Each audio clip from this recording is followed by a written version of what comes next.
Good evening, everybody. This is Dana B. and Charlie M. We're the chair and co-chair of Mountain Patriots Educational Ministries. We try to make sure that we do a Monday meeting. Just to let you know, we're going to be doing a couple of these Zoom meetings. We did it because of the weather and the cold, the rain, and what have you in our little clubhouse. We'll be going back there on the 30th. I'll talk about that in a minute. But before we get started tonight, I'm going to turn it over to Charlie to take us in with the invocation tonight and thank the Lord for bringing us together. Charlie. Thanks, Dana. Let us pray. Dear Lord, thank you for this beautiful day. No bad weather. There's just different kinds of good weather. Mm-hmm. Thank you for the blessings of this constitutional republic that we have and that we're working very hard to keep. And thank you for the soldiers, sailors, airmen, Marines that are defending our country wherever they are.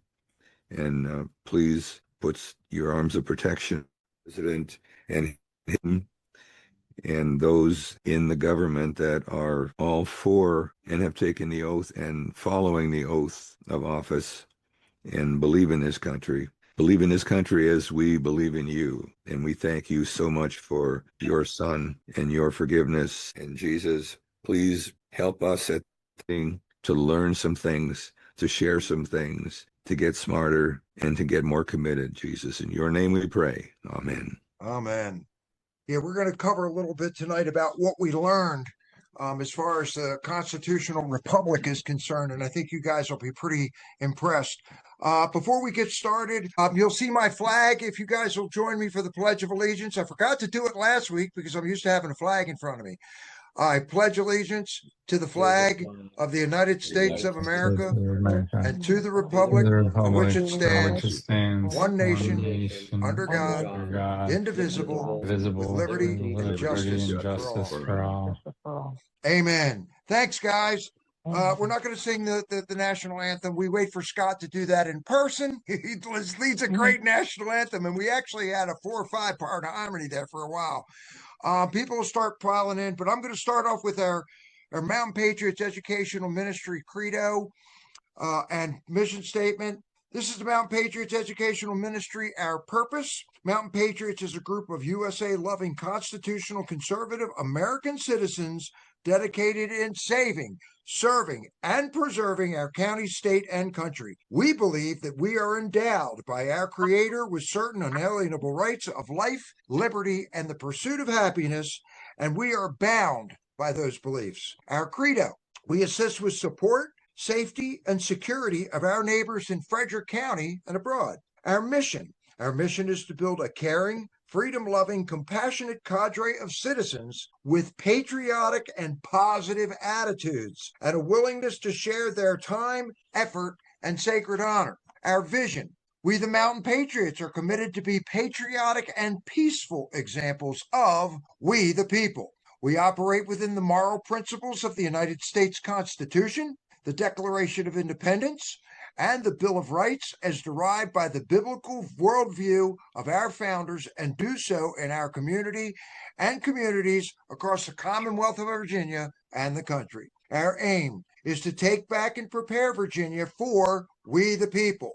We help support individuals and their families to emotionally, spiritually, and physically survive and thrive in our community. We strive to motivate an engaged electorate to be sufficiently involved in our governing bodies and hold those governing bodies accountable in their performance of those duties that we have granted to them. Our strategy: it is our commitment to help families in need and to educate and activate this community through conferences, community meetings, a variety of educational, training, and informational videos, newsletters, podcasts, preparedness training with a Christian worldview. We accomplish our goals for our community through contributions along with volunteers from our group and our community.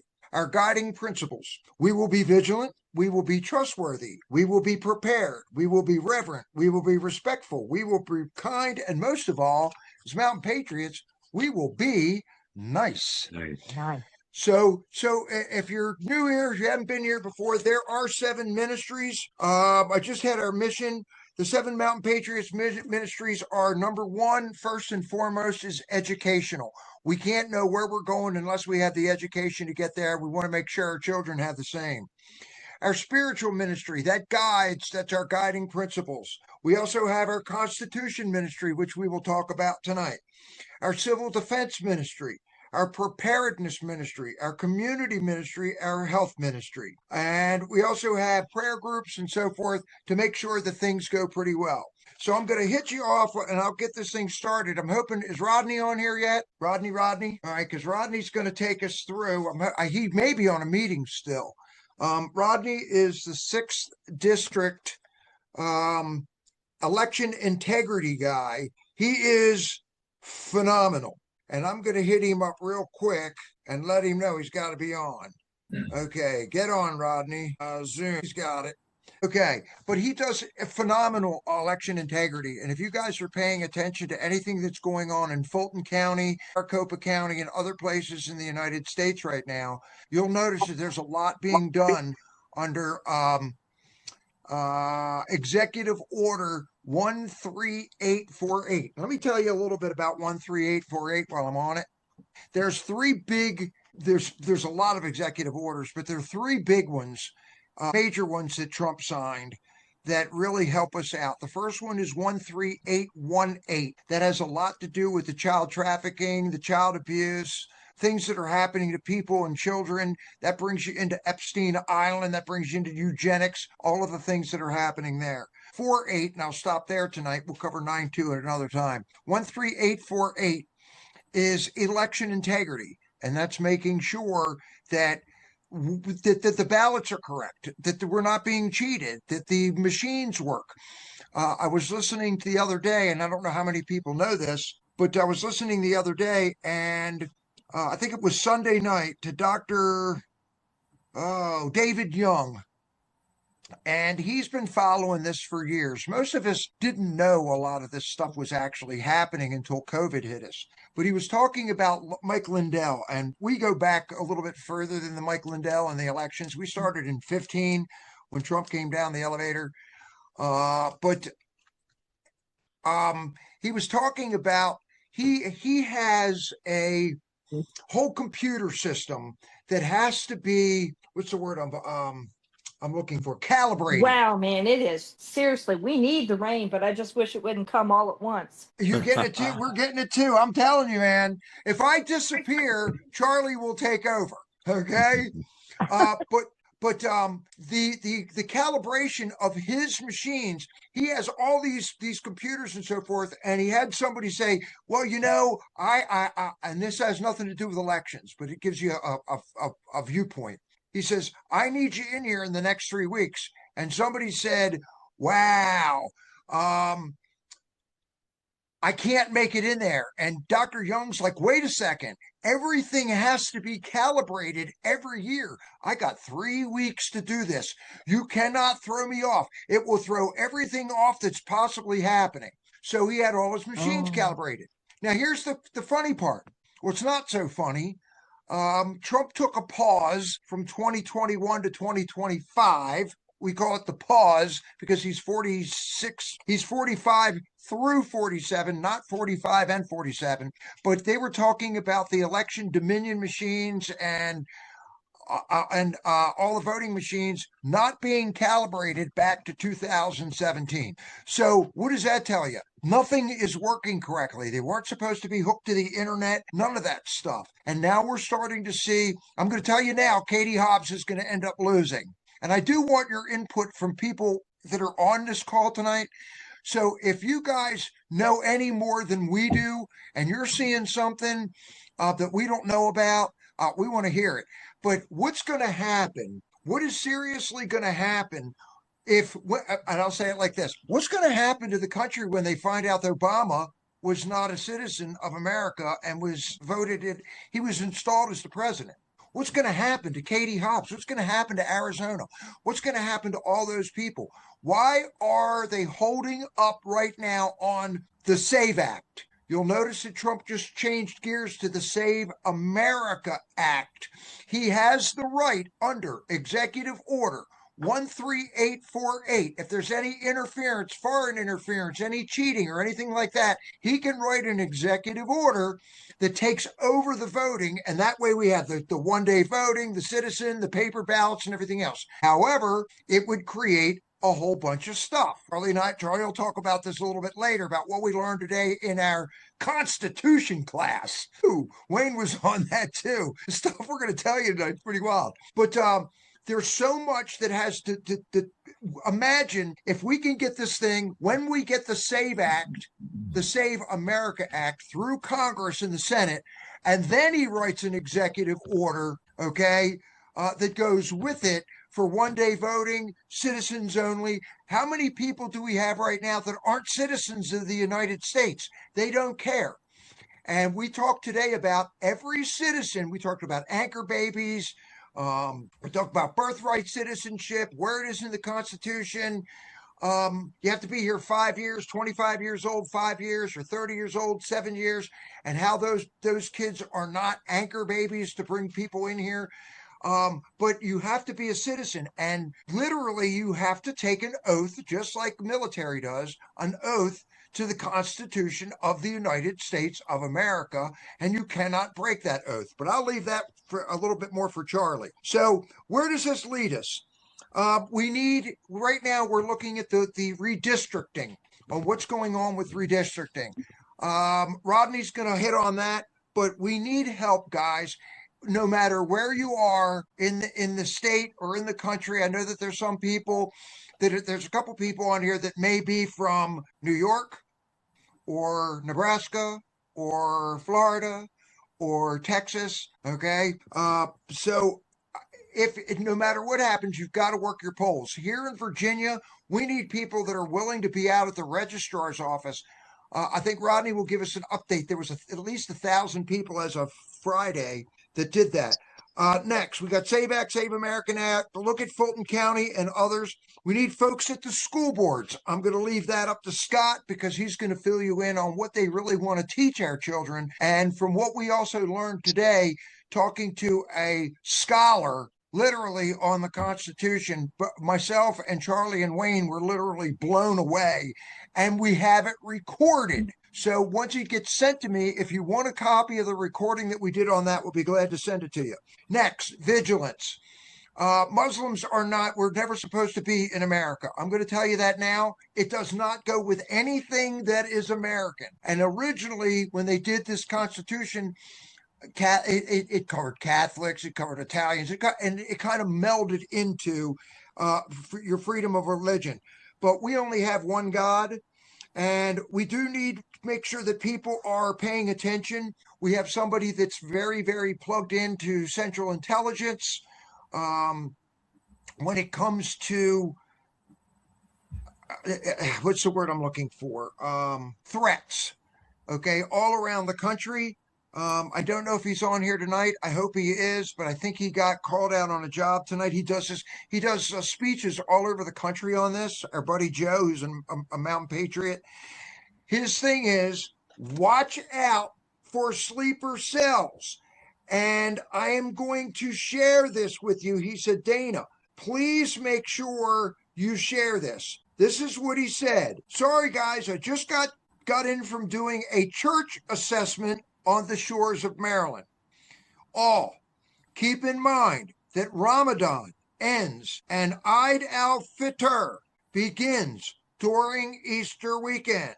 This will be the perfect time to attack our houses of worship. Please, patriots, remain vigilant. He says, rather a week apart. History shows Muslims attacked during Eid and after Eid al-Fitr. He knows all about this stuff.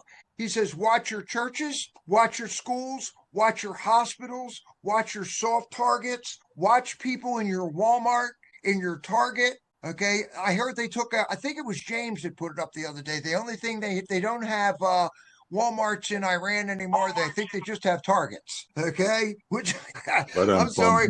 I thought it was pretty funny. Okay, I needed it at that particular moment in time.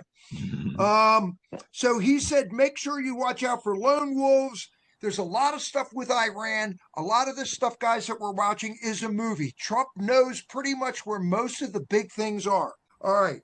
This week, in the coming week and a half, we are going to set up a meeting to meet with the Board of Supervisors and tell them what we need when it comes to redistricting, what we want as far as the Constitution concerned. We'll be out talking to the sheriff about 2A.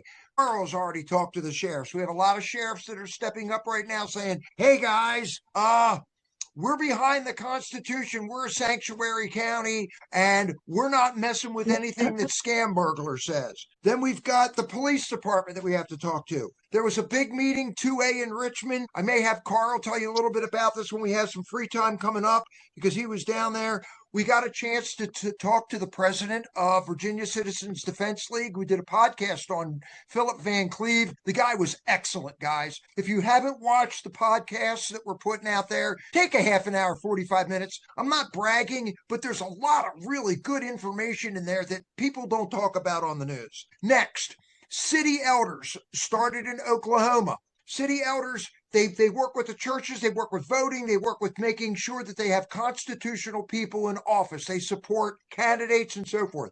Charlie and I and Scott were talking with Marshall Patty, who is the main guy for the state of Virginia, and we may be working with them, either with them or under them, so that we have a much bigger group. They love what we're doing, plus what they're doing. We're just going to double or triple, quadruple in size. Plus, we do stuff they don't do. Lastly, we did the Constitution class. There's a website, write this down, and I'll put it in. It's called reclaimtherepublic.org. Anything you want to know about the Constitution, the Bill of Rights, anything you want to know is on there. It's on there. So Charlie and Wayne and I were on today. Scott was on with Marshall Patty and the elders, and then Scott and Wayne and I were on with GR today with the Constitution. Now, another last thing, our podcasts are getting big. We've got a new program that we're putting together. We're learning how to drop our Zoom stuff into that Riverside podcast. We'll soon be able to shoot it out to 8, 9 different platforms at one time. All we ask is if you get a podcast from it, it helps our algorithm to just like it. Just like it. Even if you didn't watch it, just like it. It helps the algorithm. We're finding that some of the most popular things are 13848, which is the presidential executive order on cheating. We were ahead of the game. Trump's about to drop that out there, but there's a lot of different podcasts and a lot of different things. So I'm going to move this over to Rodney, because Rodney is our election integrity man. He does a phenomenal job. He doesn't just do here in Frederick County. He got pushed over into Frederick County, 6th District under John Massoud. So Rodney, I want to thank you for being here tonight, brother. Yeah, appreciate it. I appreciate you. Not a lot going on with redistricting other than waiting for a few court cases. They're probably all going to be bumped until after the election. I told you guys about Scott, the Scott case in 1912 last time we talked. So not a lot's going on after that, until after that, rather. On the 22nd, you can be assured there'll be a bunch of federal lawsuits in district court that are filed as well. This week with the SAVE Act, the Safeguard American Eligibility Voter Eligibility Act, hopefully we'll go to the floor tomorrow. Go ahead and call your senators, our senators, as worthless as they are. We want this put on the floor so they'll have to vote, support it, or show that they're not supporting it.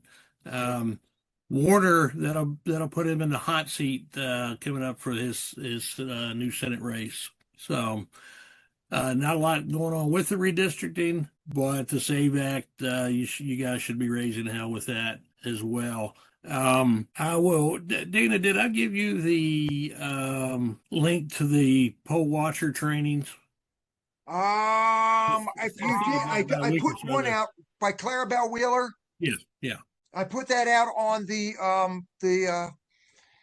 the Mountain Patriot signal thread, and if you resend it again, it's out there somewhere. I can repost it because there's different poll watching places for people to go to learn poll watching. From Clarabelle, there's only two that I will recommend, myself or Clarabelle Wheeler. Okay. And Clarabelle she actually taught me. The RNC has some, when I got on their poll watching teachings, they didn't like me correcting them in the middle of their Zoom, but they had audiences of 200 people, and they're putting out wrong information. I couldn't sit by there and do nothing.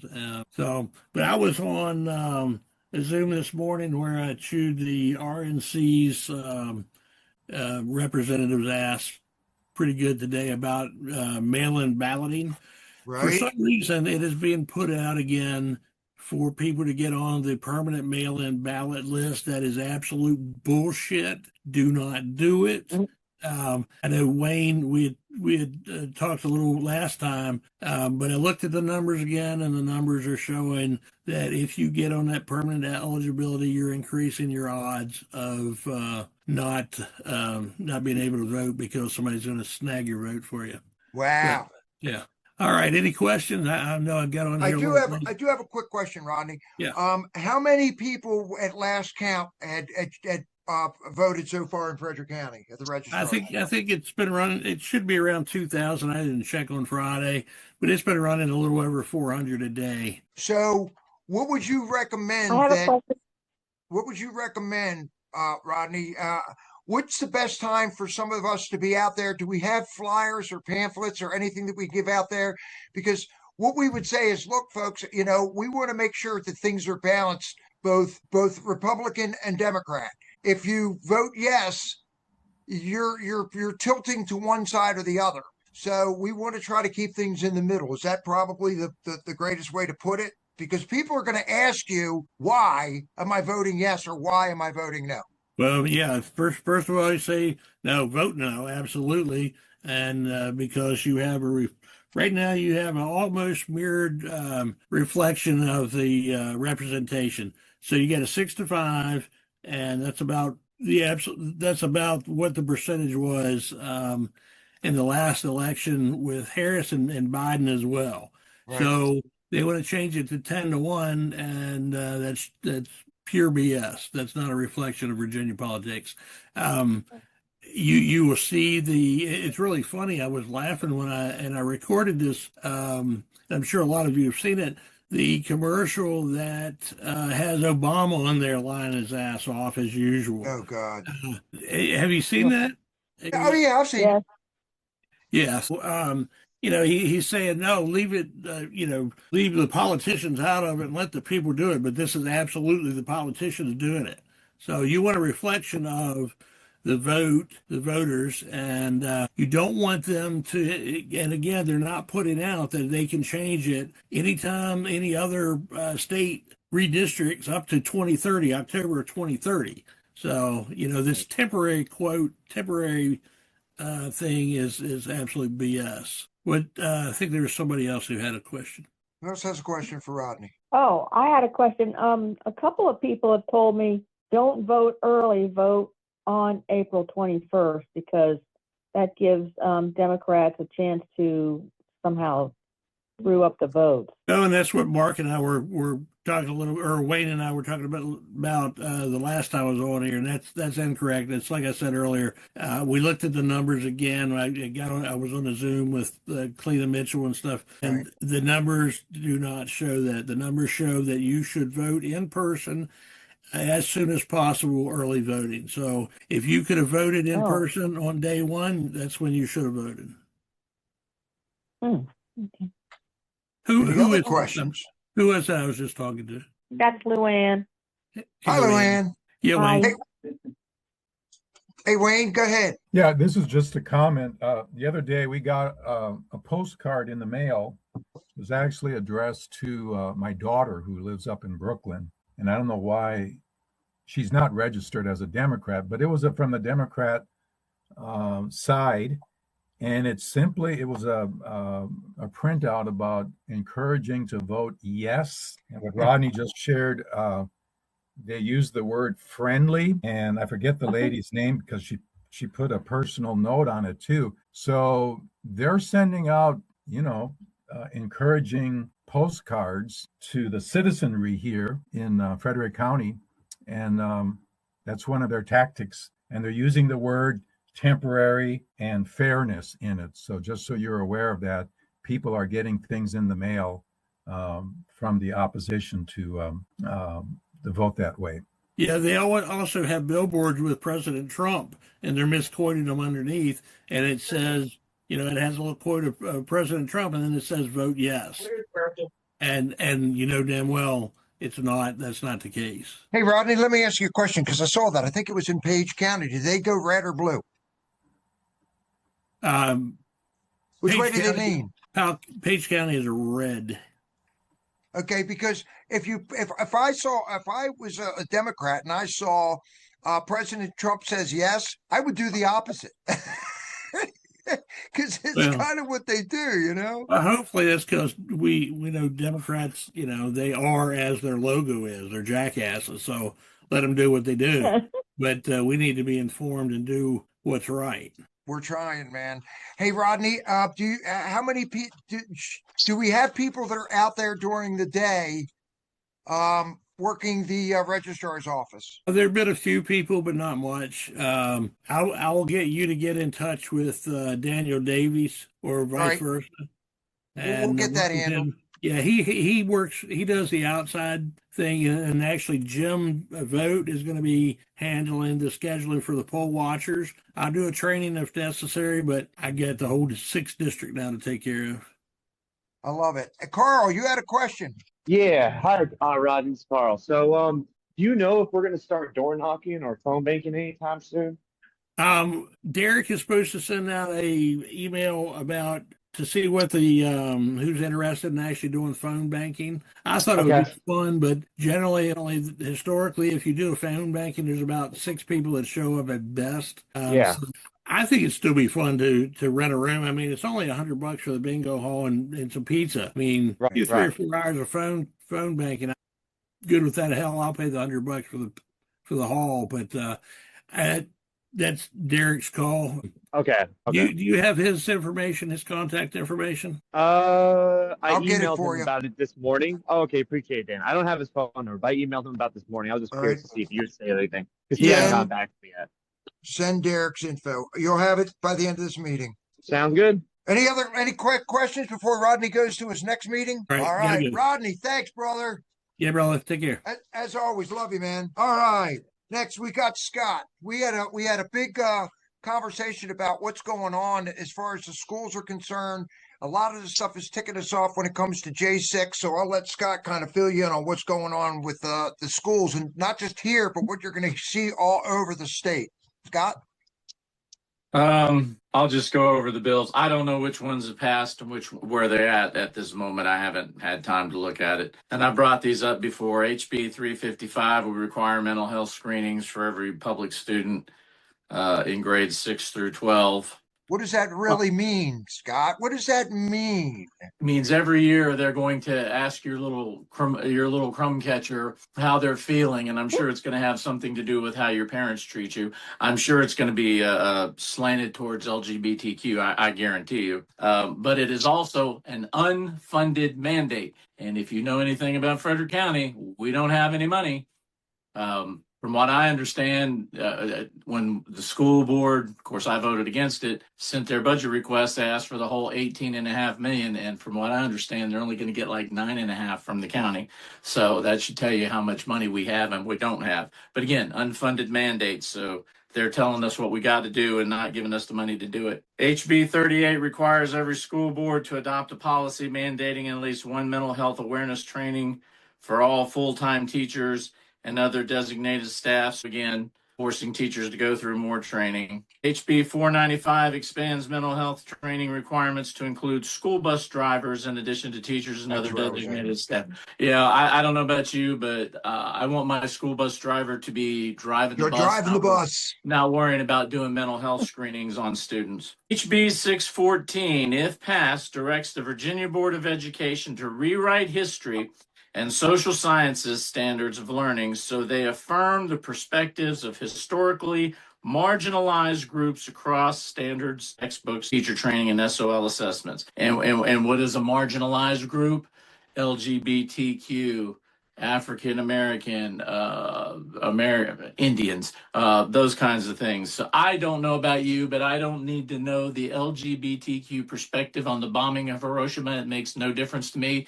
History is facts, and that's all it is. And I was telling them, I did a school visit. I can't remember which elementary school I was in.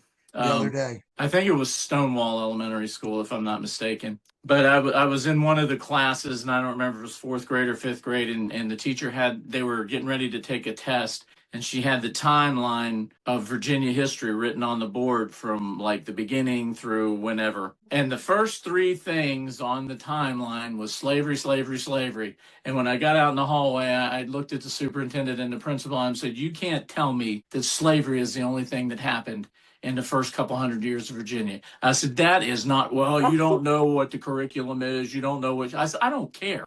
Don't tell me slavery, slavery, slavery is all that happened in Virginia. That's a bunch of bullcrap." And then I threw out, the first person to own a slave in this continent was a black man. And then they just shut up and walked away from me. But they're going to still teach it. Well, yeah. And then this is a nice one too. HB 333 legislates how January 6th must be taught. Represents an unprecedented move by lawmakers to dictate historical interpretation in statute, replacing professional judgment with political etiquette. What you have to say about January 6th, it was a violent attack on democracy and an effort to overturn the 2020 election. You can't say that people demonstrated peacefully. You can't say that there was a stolen election. You can't say any of that stuff. It has to be taught that it was a quote unquote insurrection. What's going to happen, Scott? Think about this. What's going to happen when they figure out, when all of the stuff comes out that shows that Ray Epps and all of his buddies were all part of it? And you might as well continue with the plaque that happened the other day too. And then 182, HB 182, would force the Virginia Board of Education to rewrite graduation rules so that students may replace core world history coursework with African American history or AP African American studies. Unbelievable. I mean, it's just crap what they're doing, and it's just all pushing the leftist agenda. Me personally, I would stand up and tell them, "Up yours, we're not doing it." But I'm 1 out of 7. So that's not going to happen. So how is the school board voting right now, Scott? If you want to, okay, they wanted $18.5 million. They're going to get $9.5 million. Just for reference, 2 years ago, we're spending about $20 million more than $2 million more than before. Oh, it's $17,500 in Frederick County to put your kid in public school. Okay, It is $8,500 to send them to a Christian school or a private school. Yeah, where they actually learned the pledge. Okay, we're going to talk to Joe about that in a minute. When they came up with the budget, I voted no. Out of the 7 of us, 4 of them wanted to send the 18.5. Darrell Bell wanted to add another $1 million for the CEP program to give free lunches to all the schools. Anna Klein and I were the only ones to vote against it. The reason I voted against it, and I'm going to continue to vote no for any more budgets, is because I personally think that they're wasting money. We have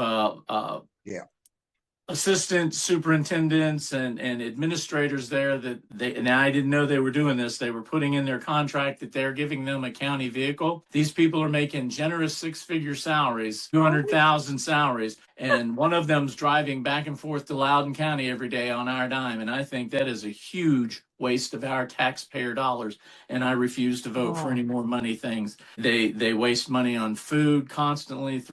I know for a fact during Christmas time, they gave the hourly employees like $300 to get Chick-fil-A or something, but then they turn around and catered this humongous dinner for all the school principals. That's a waste to me. Yeah. So I'm not voting for any more budgetary things. I'm not voting to give them any more money. Of course, I'm going to get out. And I told the superintendent, that's why I'm voting against it. You're wasting money. And I said, if I'd known you were putting that vehicle thing in the contracts, I would have thrown a fit because it's wrong. And the only person in my mind that would need a county vehicle would be the superintendent, because he's constantly driving. He gets a stipend in his contract, which I don't have an issue with because he's always on the road going from school to school. But these other yahoos, they don't need a car. I think it's an egregious waste of money.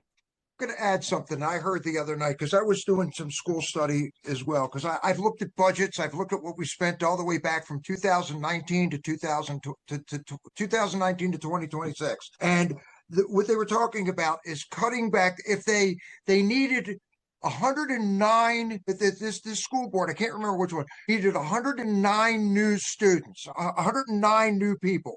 And that included one resource officer and a bunch of substitute teachers. And they said, well, wait a minute, rather than raising the budget ridiculous $5 or $6 million to have these people there, why don't you take the administrators that are making 200 grand plus, and if each one of them substituted one day a month, and they had 385 administrators in this state, they could cut back that budget by $8 million. Oh, I don't doubt it. Administrators are doing this stuff, and they're making the money, but they don't even walk into the classroom. The biggest expense for the Frederick County School Board is payroll and personnel. Yeah, that's huge. And the one thing they were trying to do, which I didn't have an issue with, they were trying to decluster the salary ranges for employees, because over the years they didn't get the raises they wanted, however it worked out. But you have people from, like, let's say 15 years to 25 years all kind of making about the same salary, and they wanted to break those apart, which I didn't have an issue with. But personally, they're going to have to put that on the back burner. We're not going to be able to do that and still run that place and with the money that they're going to give us. And I don't know how much you're going to get from the state. They haven't been told yet, but that's where it stands right now. Scott, thank you. I want to share something with you that I got today, and I got it from, if I'm not mistaken, it's Conservative Barbie. And I know that Chip saw this too. The young lady, Lydia Schaefer on Instagram, Virginia is stressing me out, where they have this school resource officer or whatever this person is that they hired for a couple $100,000 a year that's wearing a flippin' dress. I hadn't heard that. Chip got it. I mean, he and I, we pray every day. We send stuff back and forth. If there's good prayer going on, we're sharing it. And it's just, I wish I could pull it up and show it to you. It's on Instagram. I will post it on our, if you're not on our Patriot, Mountain Patriot Signal channel, I'll put you on there, because the information that comes through from the guys that are on here, from Scott to Shane to Charlie to myself, Mark, I mean, there's a lot of Alex, there's a lot of people that put stuff up that nobody hears on regular mainstream media. They just don't.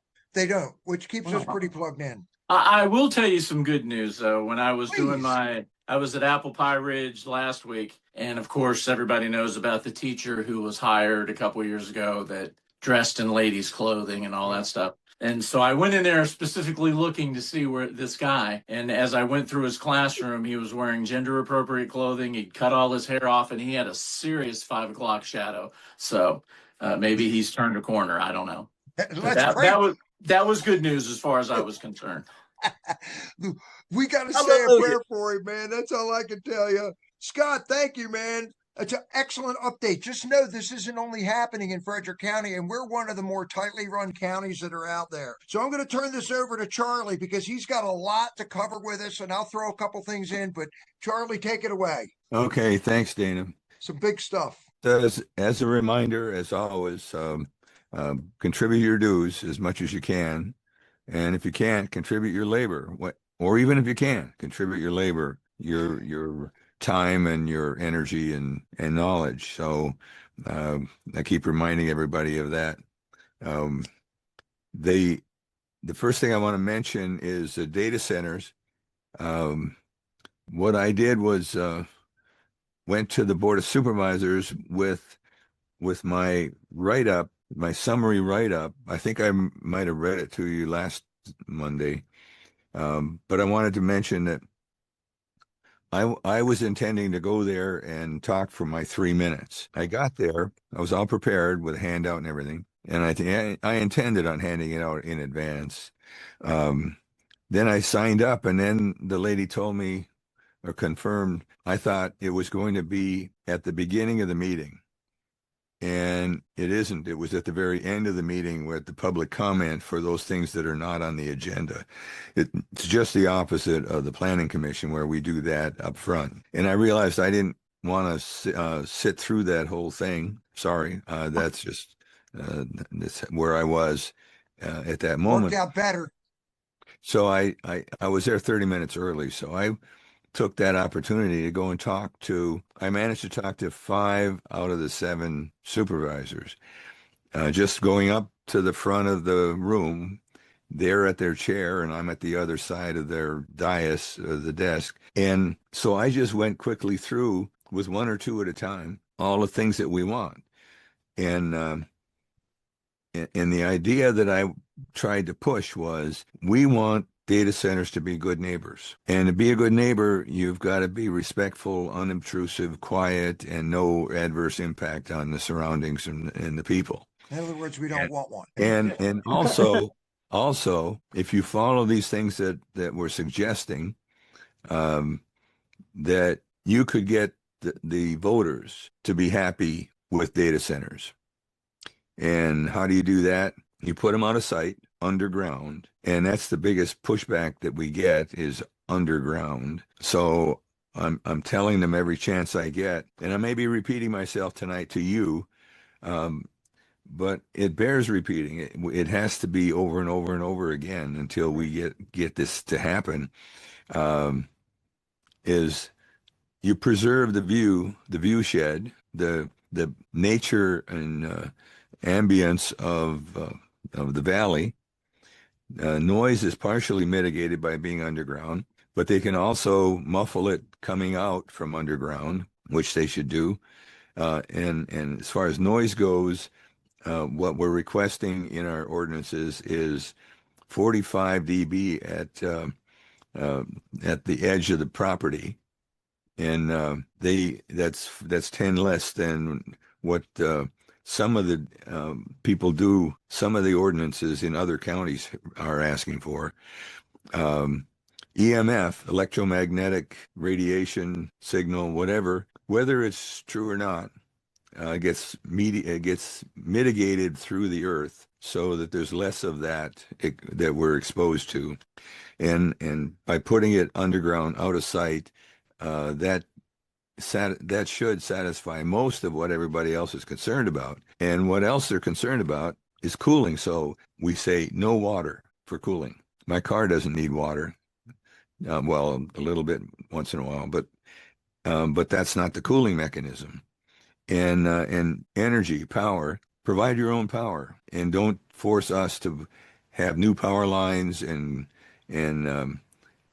bringing in extra power and then having to do maintenance and operations forever on that.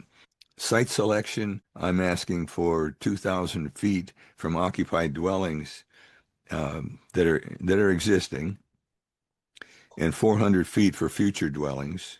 Future meaning, if you're okay with being 400 feet from the data center, then you buy that house. At least you know that going in. Right. But people who are already there need to have a large buffer. And then some insurance for bankruptcy risk and remediation risk. And then no NDAs. So what I did was I got that in. Oh, and then the 2 pages are written policy statements and ordinance statements to enact those things that I advocated for.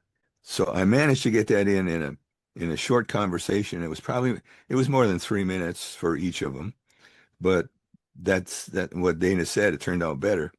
Yeah. Because I would have had to squeeze it right down in and said it once. But so I said it to several of those people and I gave them copies. And but I still feel that there is a strong push, a strong desire to have that as the solution instead of raising taxes. Well, now they're going to raise taxes. They got to balance the budget. Even if they approve data centers, they wouldn't see any money for 5 to 7 years. Right. So, so the tax issue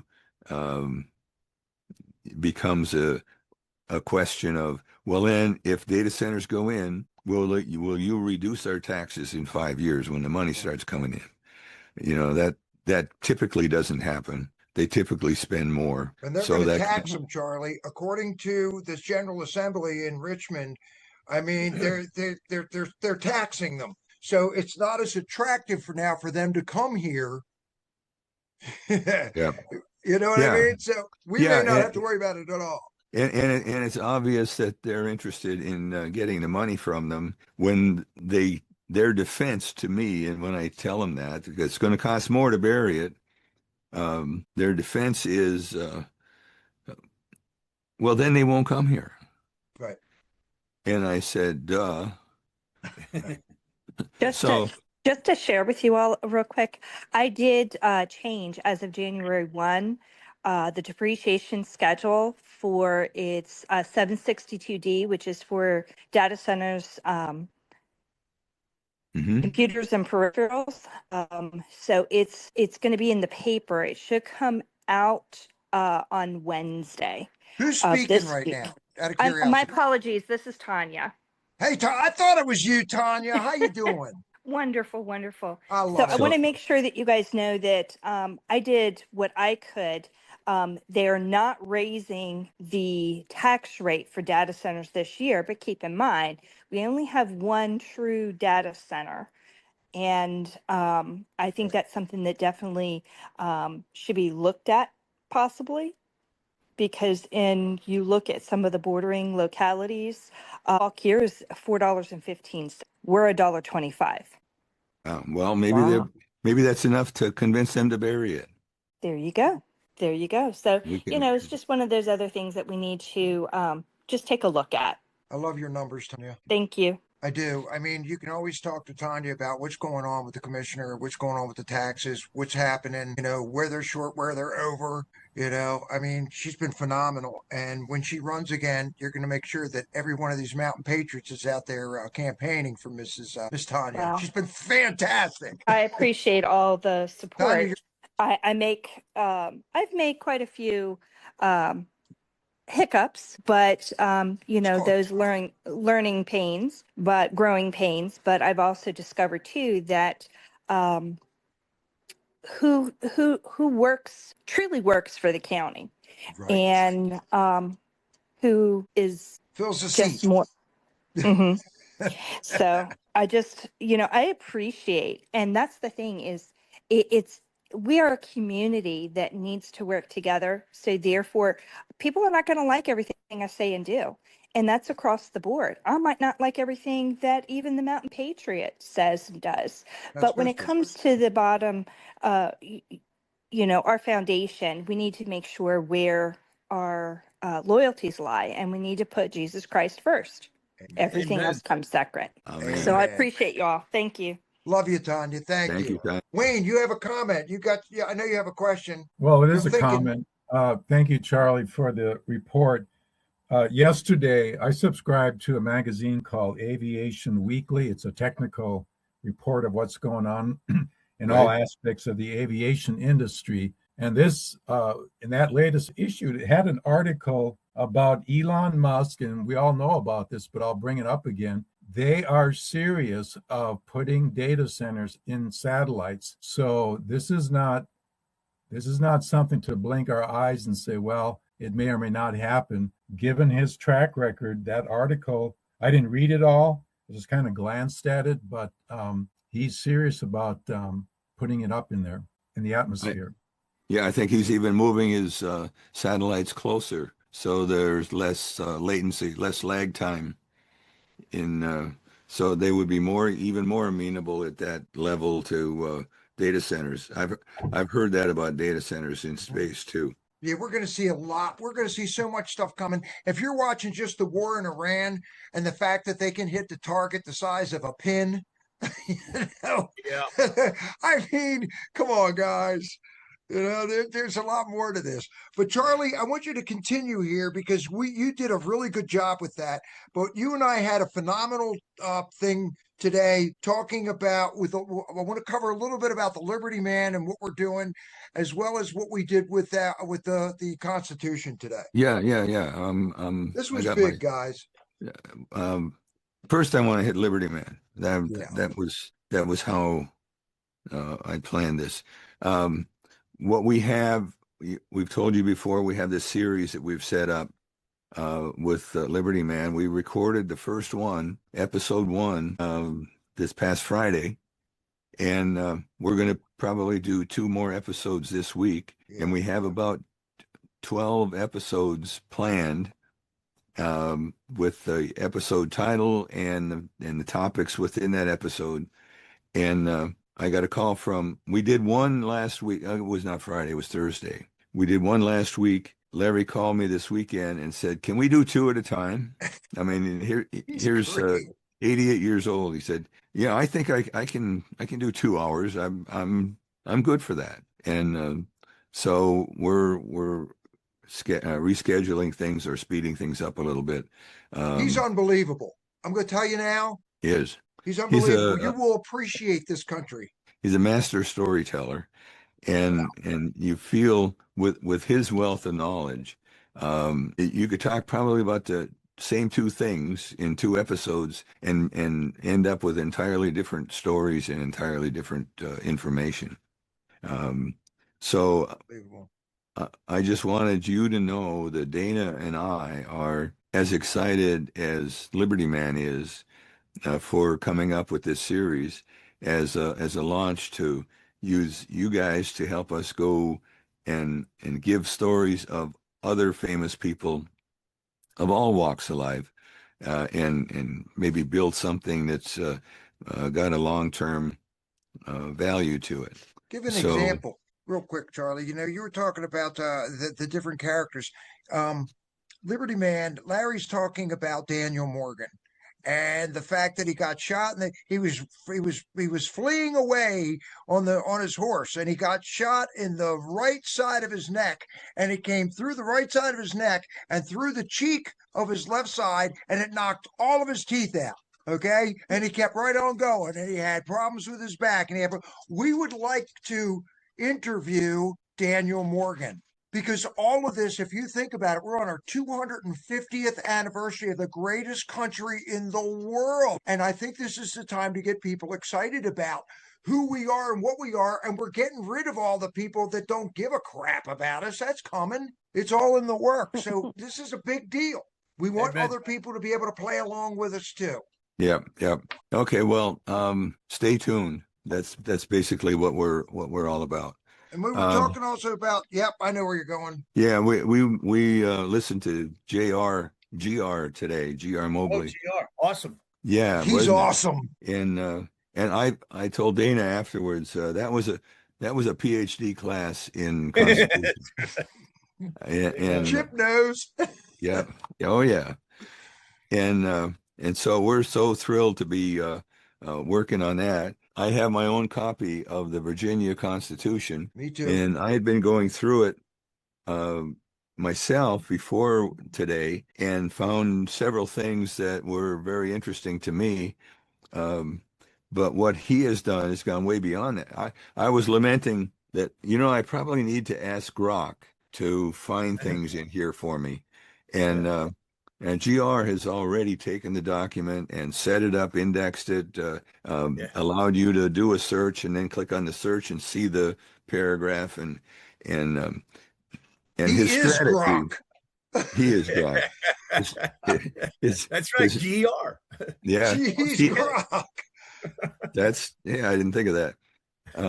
But the idea is to go into this document and find places that relative to our issues of the day that we're dealing with, you might well find that there are 0 words that refer to that in this document. So that means they don't have the right to do that. Right. Because the Virginia Constitution contains everything that says what they can do or cannot do, mostly what they can do.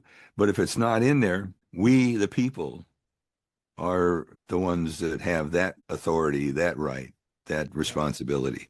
But nobody knows that as enough so that they can take it forward and make things happen with it. In other words, you can Homeowners Association. I was just going to say that a homeowners association is not mentioned in there. So they don't have the right to tell you you can't do something unless you've signed a contract that you agreed that you can't do that. So in a contract that says that specifically, then you have no recourse. But if it doesn't say that, then you still don't have to follow that rule. Now, if we went in and found all these holes in the homeowners, in the county, in the state constitutions, then what do we do about it? Well, it turns out that the recourse is also in the Constitution, that we can petition the government. But he has developed petitioning to an art form so that we could, if we took something that Scott just described as totally egregious, we can put together a petition with the right format, and he's provided that example after example of formats that we're learning about, and force the issue up the line, because our board of supervisors has a lot of power, and the state doesn't necessarily have the power to tell the board of supervisors what to do. But we have the power through the board. So how do we exercise that power? It's with petitions. Right. And he's working with the state of Washington, the state of Wyoming, I think Idaho, Arizona, Chip, a little with bit you in California. in New York. Yeah. Yes, we've been working with GR for the last 2 years. He's just amazing. Yeah. Yeah. So I find this very encouraging that we're finding some levers of power that hitherto all we have done is lament about it, complain about it, write an editorial about it. We need to have tools to be able to go ahead and force the issue, and that's how this is done. And politicians can be removed by their violating their oath of office. Section and how 3. do they violate their oath of office? They go against the Constitution. So we find out what's going against the Constitution. We can even demand that somebody leave office. And it's not a perp walk. It's just a person. The person that has to leave office is asked to leave office. Yep. So we have the power. Yeah. And we're neophytes in learning this right now, but I'm encouraged by this. And by the way, any one of you can go on to claimingtherepublic.org. Claim the Republic. I put it up there. I put it up again. Good. And see what's going on. And if it floats your boat, dig in and help us to dig in. If not, just get informed a little bit, and let's go and make these petitions work for us. So anybody else want to add anything to that? Yeah, I was going to ask Chip if he would jump in here, because he's worked with you. He's one of the guys that introduced me to you and I to GR a couple months back. Yeah. So be happy to, sure. That'd be great. I'll say this too. There's a gentleman that some of you may be familiar with. His name is Matt Truella. He's a Wisconsin pastor who wrote the book, The Doctrine of the Lesser Magistrates. Because what I find is that really what we need to do, it's about educating. As you guys know, many of our elected officials are pretty ignorant about the Constitution. They just don't know it. They suffer constitutional illiteracy, and that's a shame too, because how do you swear an oath to something you don't understand or you haven't studied? But the Doctrine of the Lesser Magistrates, I had Matt autograph 15 copies of the book and send them to our county executive, our district attorney, our sheriff and undersheriff, our 2 assemblymen, and all of the committee chairs of our state legislature. See, we're set up in a different form of government. We have a an executive branch, a judicial branch, and the legislative branch. Unlike you guys are set up, I believe, like GRs, like Washington. You have the commissioners. So what we've been doing for the last couple of years is working the petitions. We've been going to different events, and our petitions that we started out with were the medical freedom. He's got a petition for medical freedom. He's got one for stop the invasion. He's got one for getting rid of the UN.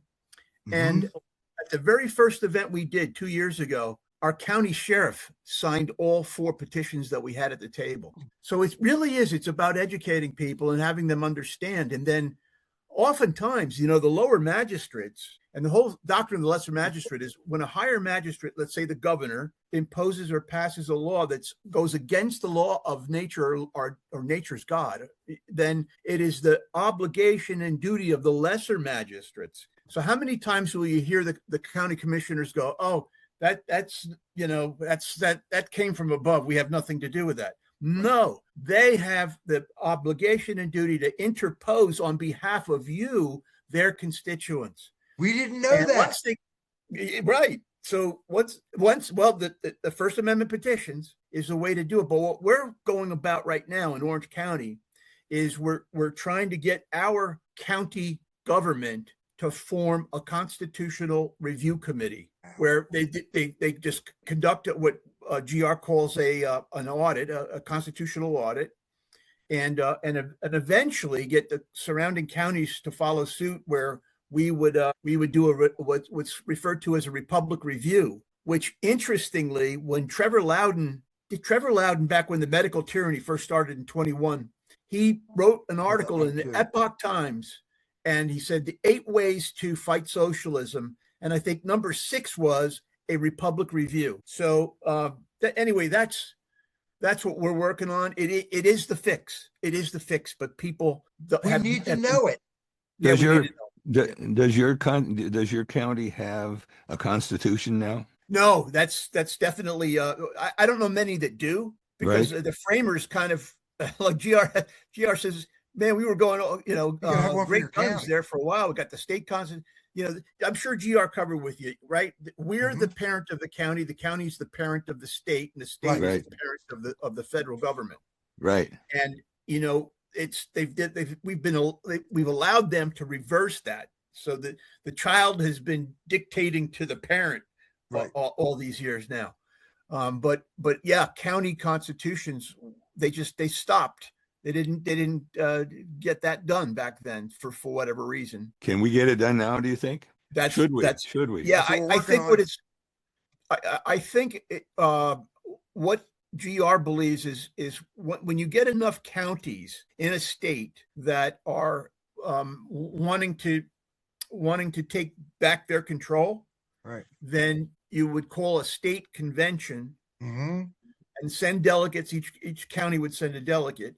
But whether or not we could go ahead and establish a county constitution prior to that, that's a good question. He said, Charlie, start with the board of supervisors and then move that up to your delegate. It certainly would help the local county politicians to learn about the Constitution. Well, I know a lot of counties are establishing constitutional resolutions, which doesn't have teeth, but that would help get people a little bit more aware, a little bit more. Sure. It was fascinating to me because we have it backwards. We have it backwards. We voted these people in, but they don't follow the Constitution.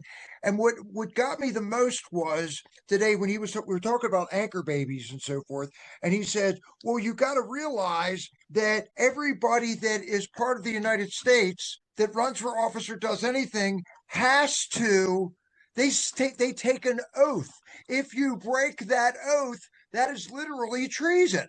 Yeah. If you do this, and I'm going, wait a second, hold on a second. So you're telling me that this triggers that? He goes, absolutely. I mean, Wayne had some.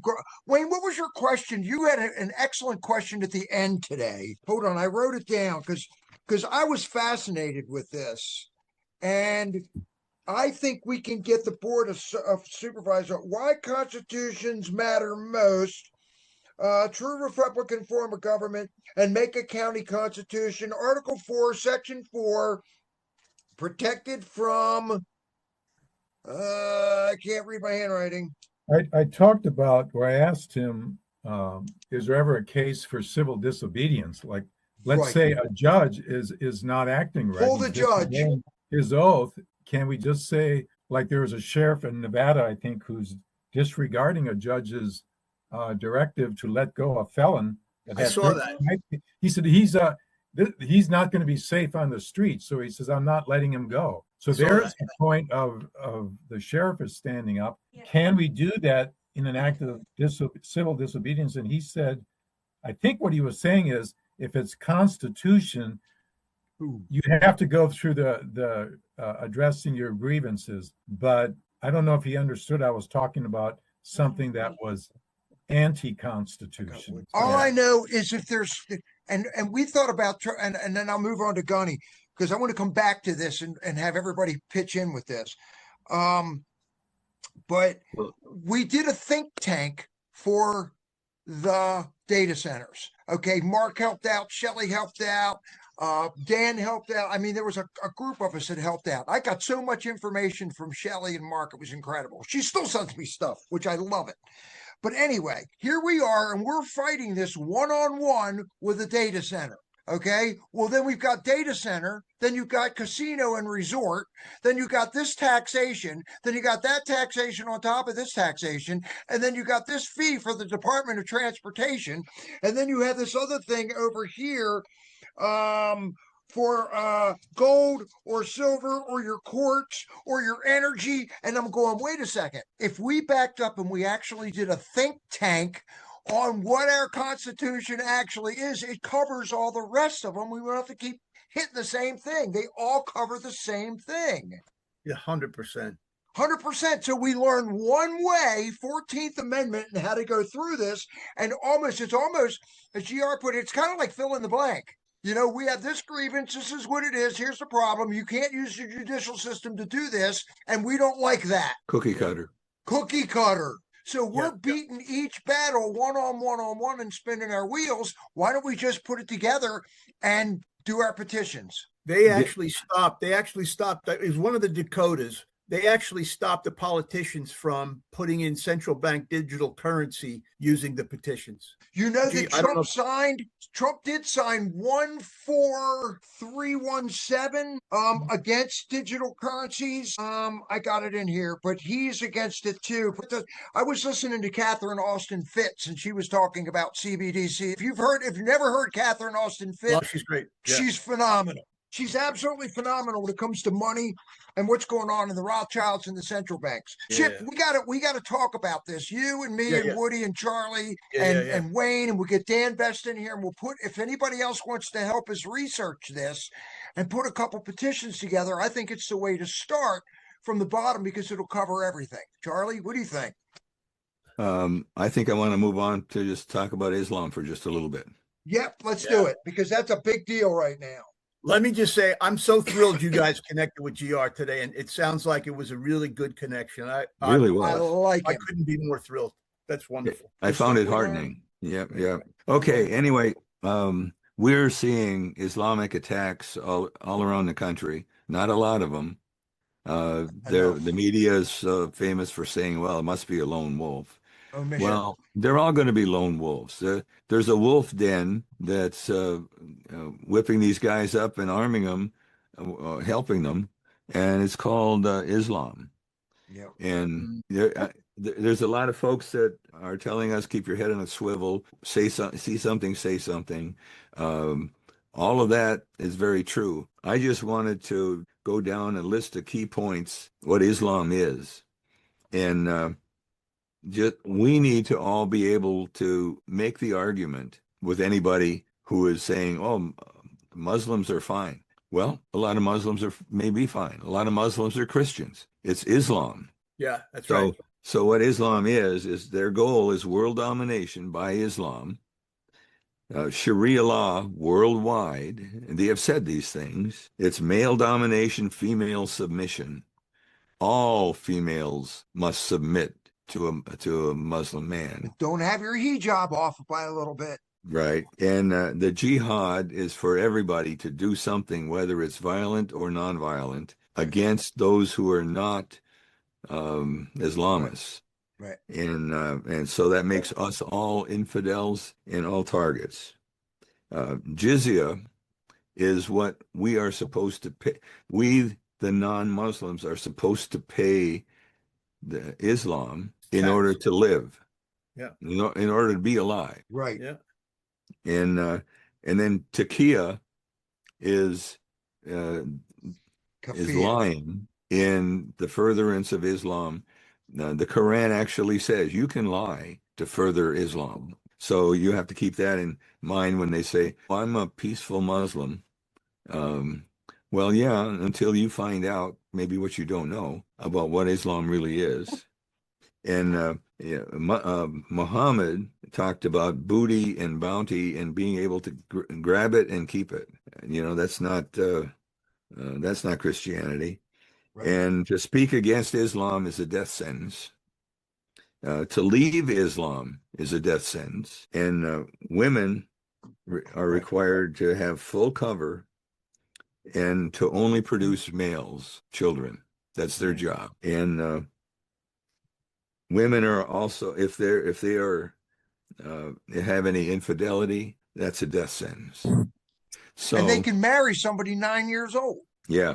So this is not a complete list, but somebody who was, from our point of view, talking, or it was an article, and I just pulled that out of his article, and I thought it was a picture of Islam, and at its worst, but at its being very truthful.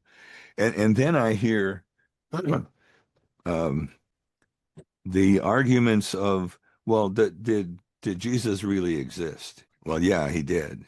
All of the events on the story of Jesus has some multiple degrees of documentation from history and archaeology and whatever has been written back then. You can piece it all together and it all fits. There's proof. When you go back and do the same thing for Muhammad, when Muhammad in the Quran was written, 700 years after Muhammad or something like that, after 400. Christ, right. There was no place called Mecca at the time Muhammad walked the earth. There was no place called Medina.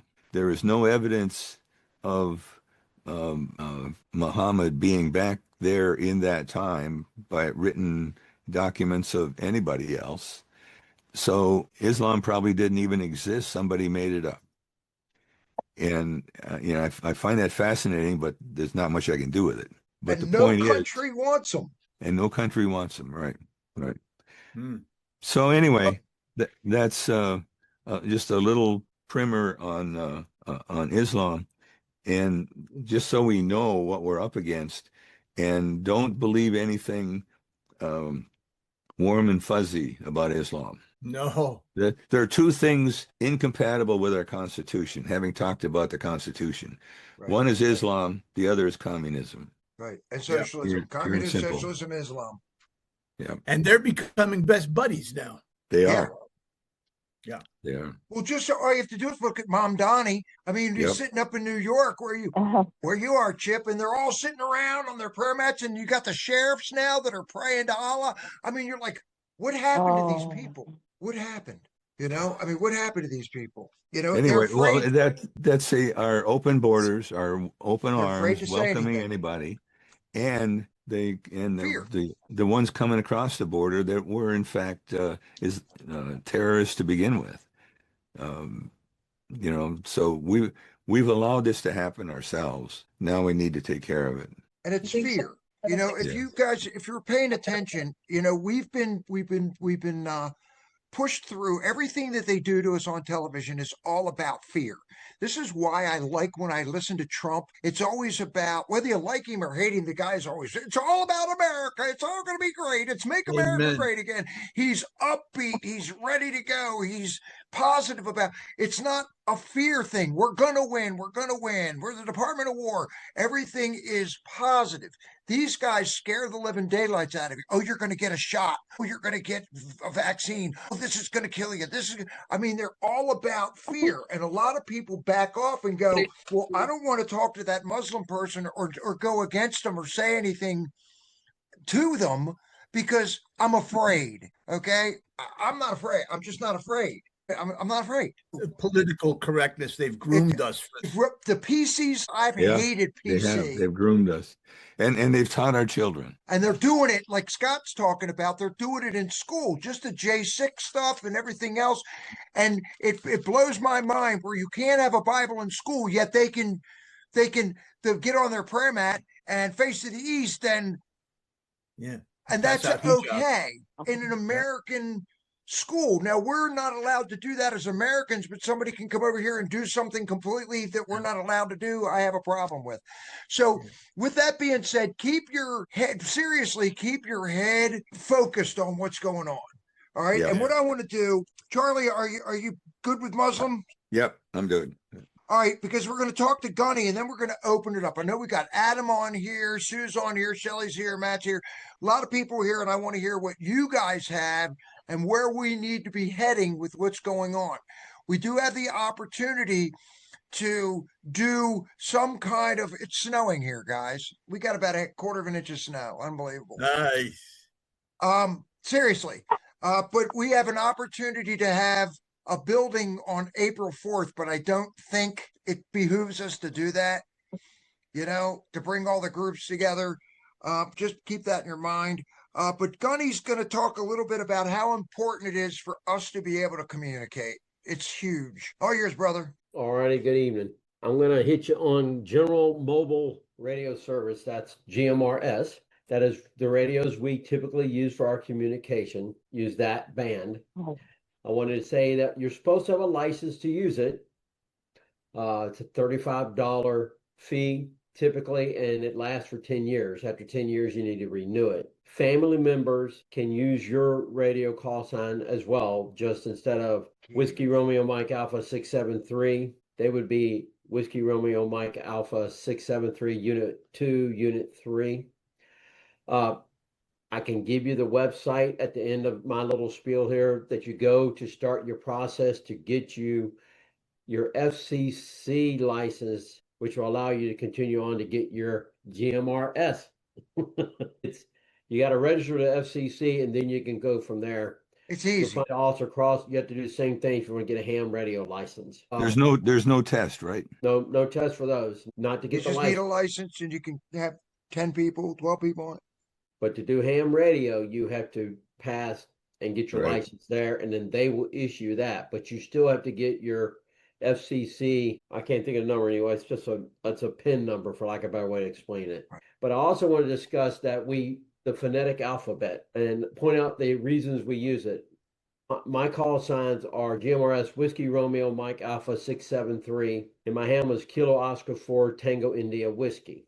Now, if I slow that down, it's much easier for you to keep up with it, but we are a little bit behind. The reason you want to use the phonetic alphabet is, like, my last name is Duff. If I say just Duff, you're going to have people spelling it D-U-S-S, B-U-S-S, B-U-F-F. So quite often I have to say Delta Uncle, which is uniform in the regular form sense, but I've always said Uncle. Foxtrot, Foxtrot. What it does is it improves clarity of your call sign, as people actually know who they're talking to. And quite honestly, I'm better if Dana says his phonetic alphabet, my brain catches it quicker than when he says it just the alphabet and the numbers. That's Whiskey Romeo Uniform Mike 644. Yeah, my brain will catch that quicker. I think it's mainly because there's no confusion in what is being said so much as when you try to go straight letters and numbers.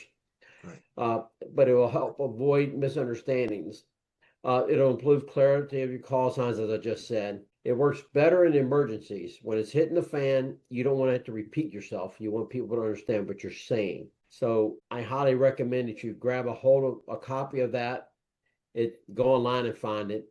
There are certain things that are interchangeable, like some people will say Indian, some people will say India. Some people use uncle, umbrella, or uniform. If you're in the military, you're using uniform.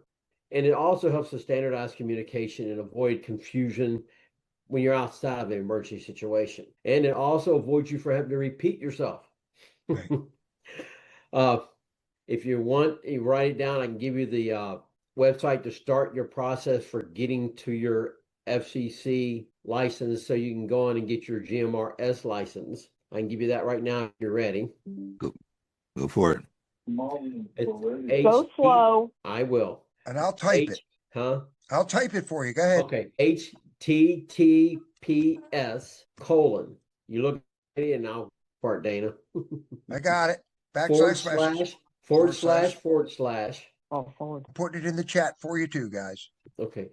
APPS as in Sierra .fcc.gov. FPP? F Foxtrot Charlie. The Federal FTC, Communications Foxtrot Charlie. .gov /CORS CORES /user login. CORT, like Charlie, Oscar. Charlie, Oscar, Romeo, Echo, Sierra. You just test me, see if my brain will keep up with this, don't you? CORES. Yes, / US. User login. ERLOGIN. Yeah, guys, and it's not hard. See, huh? It's not hard to get. We all have one. It's $35. It's a bigger pain in the butt navigating the pages to get to where you need to get in the end than it is to do it. I just did the hyperlink and it says this site can't be reached. We had that issue before. Sometimes it works and sometimes it don't. I just got on it. Rick used to have this problem, but Rick had a back door to it. Yeah, I don't have that, unfortunately, but I'll mess with it some more and I'll get back to you if I find another way around it. Yeah, we'll get you in one way or another. Yeah. Now, the last thing I got to say is, I see what he did. You got a question mark after gov. That's what you did. Yeah. I was like, well, I just got on there. There's 3 little boxes. Sorry, and read the boxes, and one of them will say to register, and that'll start you heading down the proper road. All righty. So the last couple things I got is, remember that 2 is 1 and 1 is none. So 2 radios is 1 radio. 1 radio is none, because when the battery or it breaks, you're done. And then the very last thing I say, have you tested it? Have you charged it? Have you used it? And have you shot it? And that's all I got for tonight.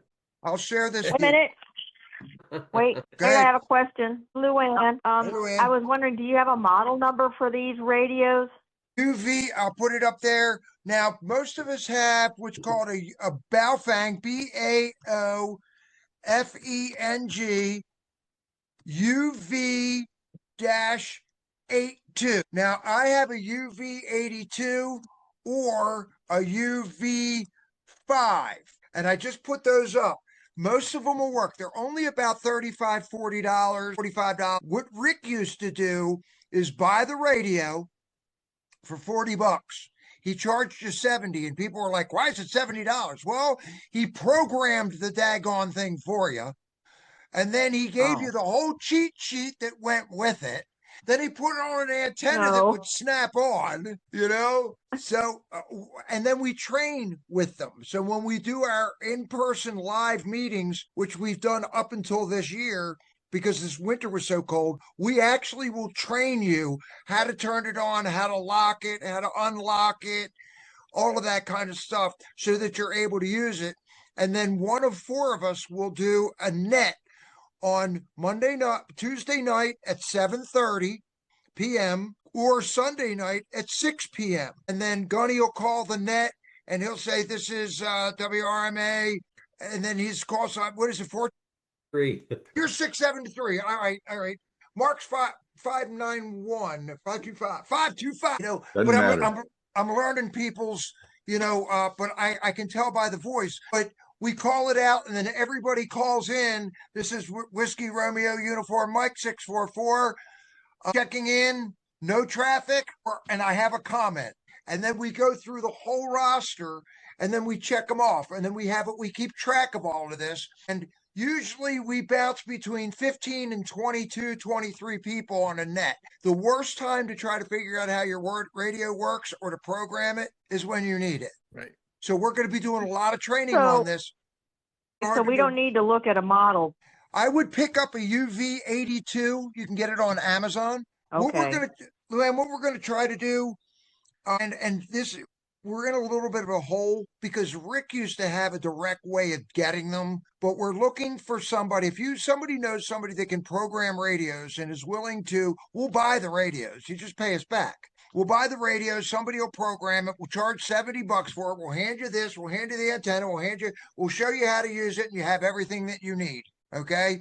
That gives the programmer a couple dollars for taking the time to put it all together for you, because it takes a little bit of time to do on what's it called, chirp. Yes. Okay, so do we request one? How do we do this? We're working on it right now. Oh. We're working on it now. Hopefully between now and the 30th, we'll have somebody that, Gunny and I are working on somebody that is very good at this, that can program radios for us. Okay, I just didn't know if I was supposed to request one so I could pay you on that Well, day. we'll get you. We're gonna try to sit down and get all this stuff done on the 30th.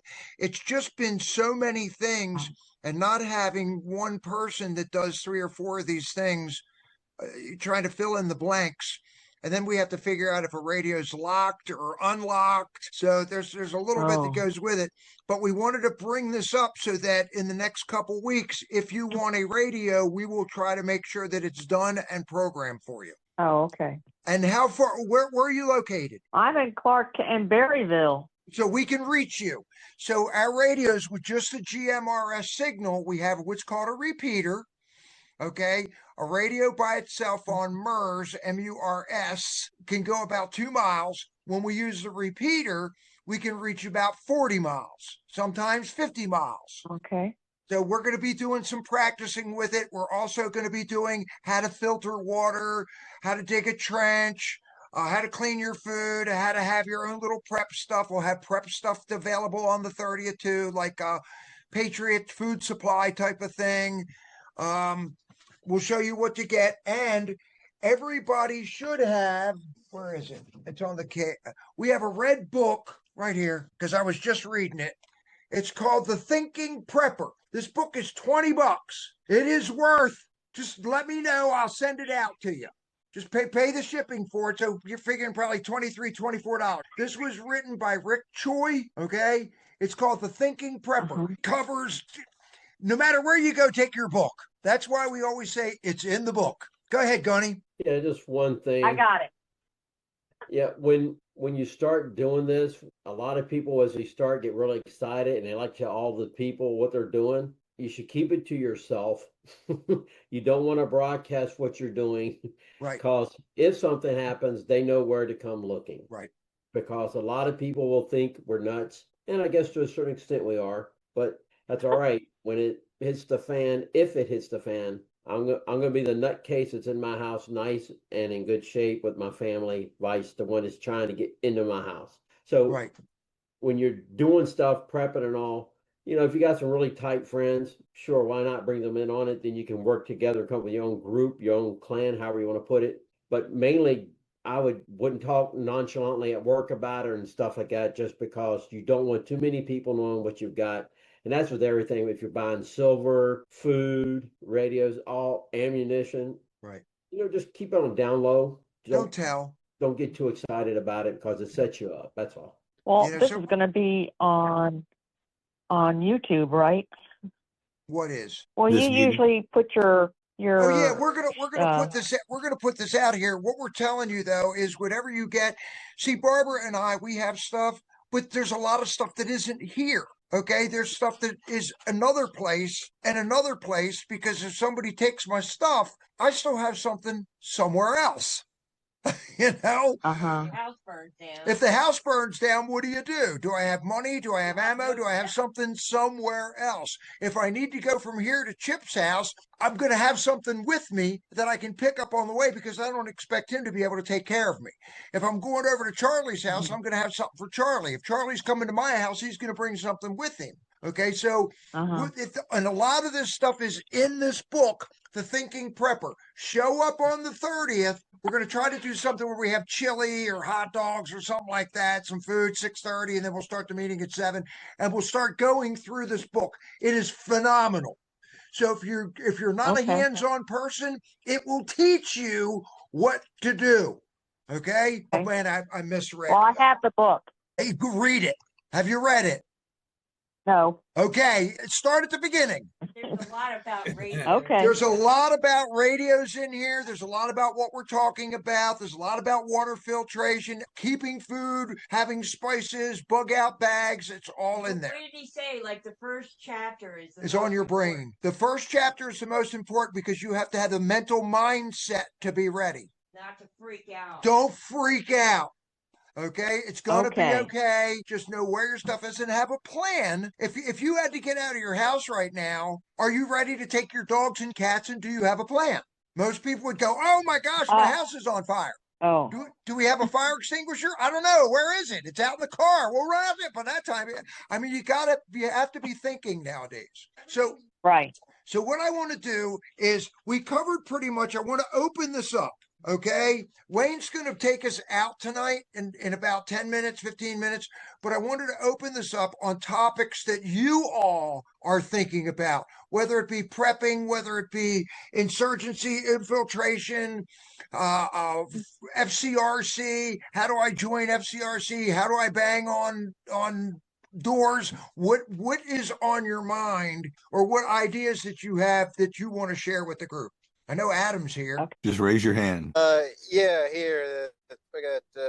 You guys can hear me now? Yes. Yes. All right.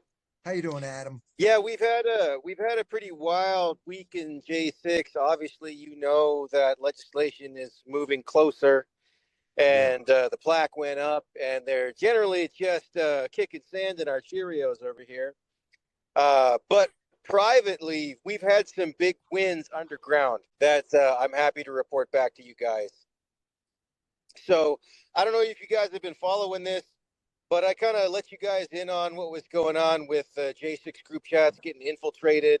And I've kind of talked to you guys a little bit about Jake Lang and some of the provocateur stuff he goes all over the country doing, you know, trying to get Christians and Muslims to war with each other.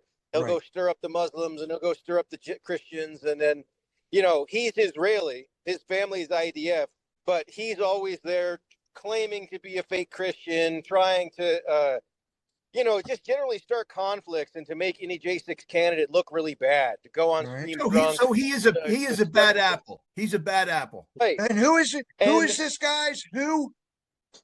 Jake Lang. Jake Lang. Jake Lang. Okay, okay, I'm with you. I thought he was.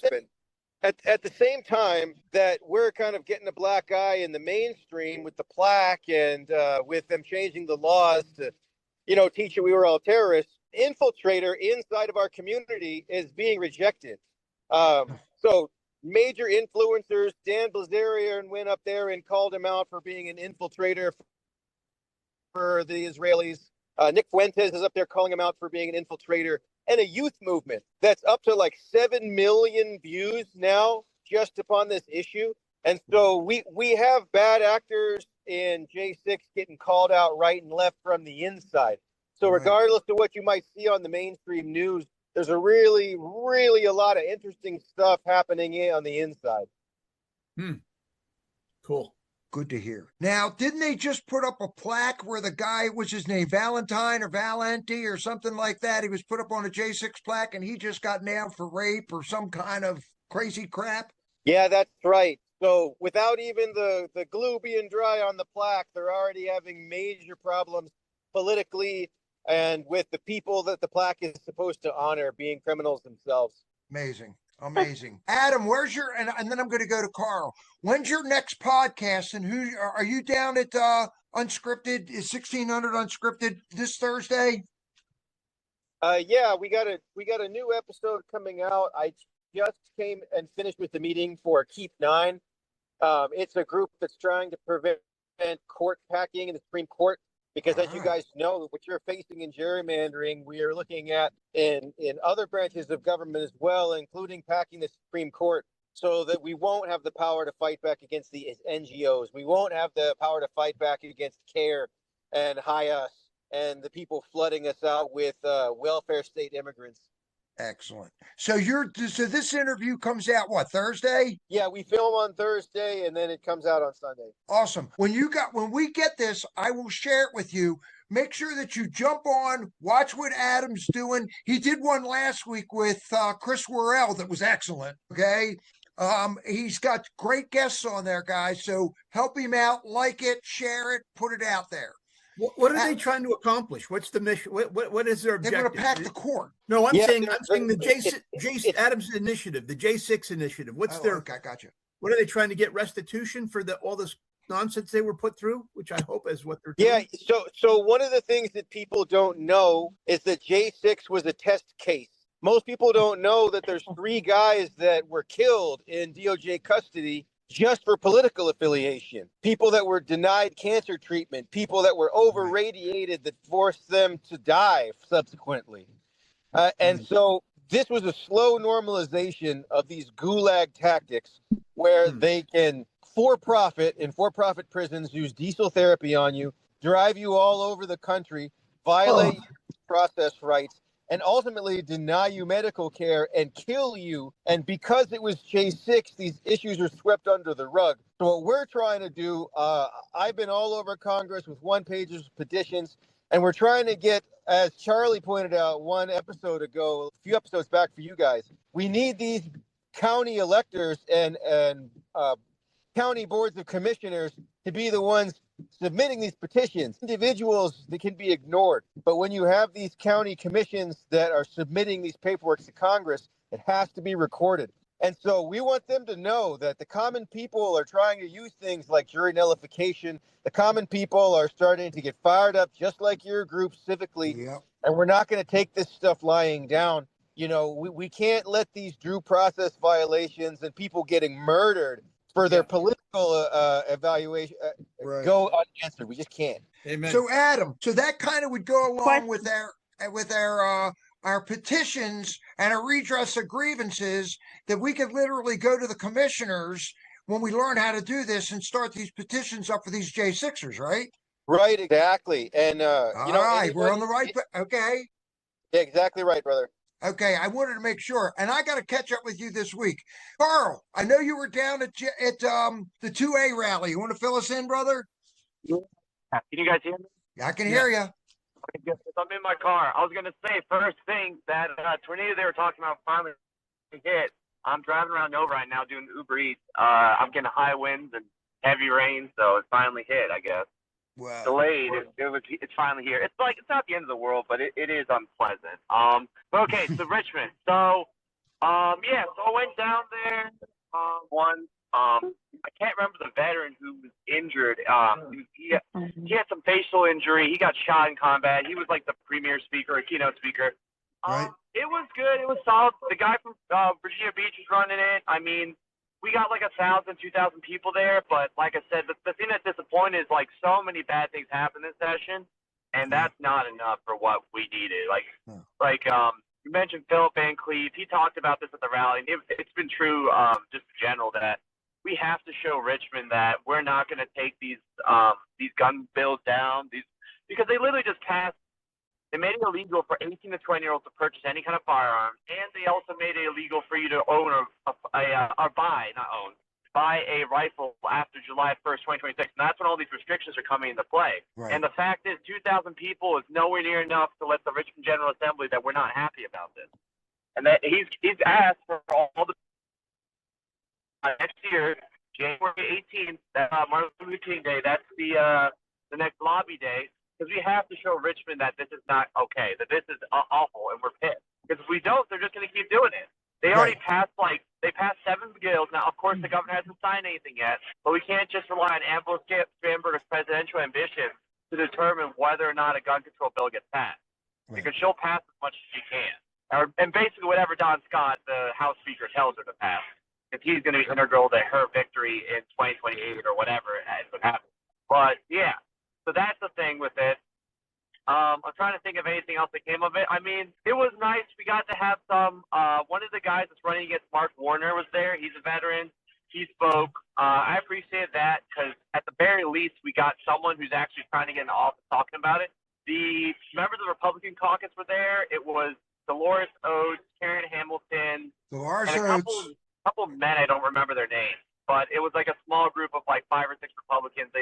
When they were on recess, they came and they kind of just spoke to us briefly and just kind of waved to the crowd. But at the very least, they lended their voices to the crowd and kind of helped out with that. But yeah, I mean, to drive down to Richmond to see something so small, it was kind of heartbreaking. And then there's a lot of people. I've joined a lot of Republican groups in the last couple of weeks. A lot of people are just blaming each other, saying, "Oh, someone didn't do enough." It's like we got to stand up now. It doesn't matter what happened before. We can only change what can happen in the future. We can't make the past any different than what it is. Right. So that's with that. But what I wanted to ask about was when y'all are trying to talk to the sheriff, because I already told you about this, Dana. I mean, he wasn't against what I said, but when I asked him if he would reaffirm the sanctuary, he kind of said they already did that. And we're kind of asking for a reaffirmation because it's been 6 years since that happened. We're working on that. Right. We want to join the VCDL on that. Yeah, whenever y'all are trying to do that, I'll try to link up with you just to make sure if I can be there for that. I want to get them on video. I would like to get these guys on video saying, "Hey, I'm standing behind the Second Amendment right, no matter what Scamber." Right, and that way we can at least tell Phelps, if he says no, we tried, we gave it our best go. Well, we also have them on camera saying they didn't. Well, of course. You get what I'm saying? Yeah. You get what I'm saying now? Okay. Right. And then I guess in relation to this, is there anything the Mountain Patriots are doing with trying to get people trained on firearm usage? Because that's something I want to get more into now. Is I want to be able to use I have a Glock and I have a I think it's a I don't know what model it is. So you want to get more comfortable with using it. You want to be training, is what you're saying? Yes. Yeah. Just more comfortable with using it more often. Working on it. Probably exercise my the Second Amendment right. We have places to go. We have places to go. We have discounts on stuff. And Carl, I'll get you. And you're on the thread. I'll put you on the 2A thread too, so you know. Perfect. I'm trying to think if there's anything else from Richmond that came up. No, like I said, the Mark Warner the guy running against Mark Warner. There's 3 Republicans. I would look into them, but they're all pretty solid. All of them are veterans. I think they're all. One guy's Asian, 2 of them are black, so they're trying to at least appeal to that part of the voter base. Right. I don't know. Mark Warner's been how long? Yeah, Williams. Yeah, that's what I'm thinking of. How long has Mark Warner been senator? I don't even remember. Way too long. Because he was our governor, and then he became a senator, and then so did Tim Kaine. And, He's got to go. He's got to go. So we got to hopefully depose him. Got to go. But yeah, I mean, we got to do what we can do in our end. For sure, Lobby Day 2027, just to make sure to remind Richmond. I hope we can get at least 10,000 people because they only had like 2,000 to 3,000 for this year. Fortunately, my car's alternator broke the day I was supposed to go. Oh man, this grade is bad. The water's getting really deep. I'm gonna have to probably call it quits. To trade on that, Carl. Just hit us up on Signal, brother. No, I appreciate it. Yeah. It's certain spots. That's what's happening. It's been happening all day. There's just those low spots in the road where puddles are just getting be safe. Yeah, I'm driving slow. I mean, it's just wild because it was good until maybe 20 minutes ago. So, but yeah, right. All of a sudden it changes. It changes on you like that. But I think that's it for that. Yeah, I'll link up with you on the 2A stuff and then yes, you said the member in-person meetings on the 30th of April. I'm not April. On March. That's, March. I will put up. I'll put up information on that as well. Is that that's Sunday, right? That's a Monday. Oh, it's a Monday. Perfect, because I was coming back from Boston that week, and Monday is perfect. We do everything on Monday nights. You said, is it 6:30? You said? I know you're gonna post about it, but you said 6:30. 7 o'clock. Yeah, we'll probably be there at 6:30, and we'll hit you up at 7 o'clock. Fine. That's perfect. It's fine. That way we get something to eat. Carl, thanks for being on, brother. I want to turn it over to Wayne because he's going to bring us home with on our creator and where we need to be in this country. This is why we're here. We've been called for moments such as this. Wayne, it's all yours, my brother. You're on mute. All right. There you go. How do I get on share screen? At the middle bottom, it says share. All right. Can I get my pic on? No, you're on that side. Well, screen when you're Share. All right. Well, thanks. I'll have to just wing it like I'm doing right now. Thanks for allowing me to share a little bit. And I want to first say that I recognize everybody on here. If you're of faith, we're all at different places in our walk in faith. And so I respect that. Perhaps there are some on here who don't have faith. And the scripture says that he allows the rain to fall on the just as well as the unjust. And so for those who don't have faith, you're blessed with what our Creator has bestowed on our country. And yet we're walking on thin ice because of where we've deviated from the covenant with our Creator, who the picture that you see, I'm at Los Lunos. Well, it's a picture of the 10 Commandments that some archaeologists say is about 3,000 years old.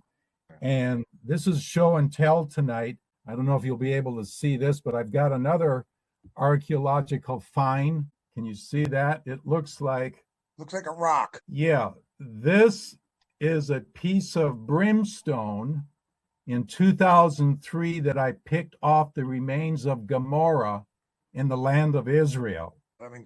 Sodom and Gomorrah, about 4,000 years plus ago, was destroyed by Yahuwah because of their sin. And most people say, well, it was because of homosexuality.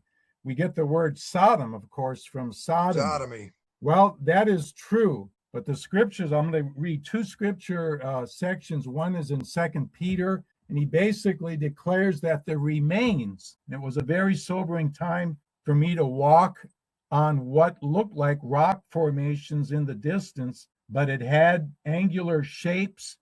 And the site again that I was at, most scholars say it was the city of Gomorrah, a great city back in its day. And Yahuwah caused fire and brimstone to be rained down from heaven and destroyed it. And that piece of brimstone that I showed you right here is probably worth about $50,000, because I'm the only one who's aware of brimstone in Frederick County, and I can charge whatever I want for it, but I'm not selling it. But the point is, in 2 Peter, it says that that site is left, the remains are left as an example for us to recognize that it happened, that it's true. He said he turned the cities of Sodom and Gomorrah into ashes, condemned them with an overthrow, making them an example unto those that after should live ungodly. So he's giving us a warning. And some of these archaeological finds, if we don't read the Bible, he's allowing the gospel of archaeology to speak to us if we open up our eyes and ears. Right. So Sodom and Gomorrah, yeah, they did have a problem with illicit sexual relations, but in the book of Ezekiel, I'll read this to you and see if this perhaps can relate to our country. It says, behold,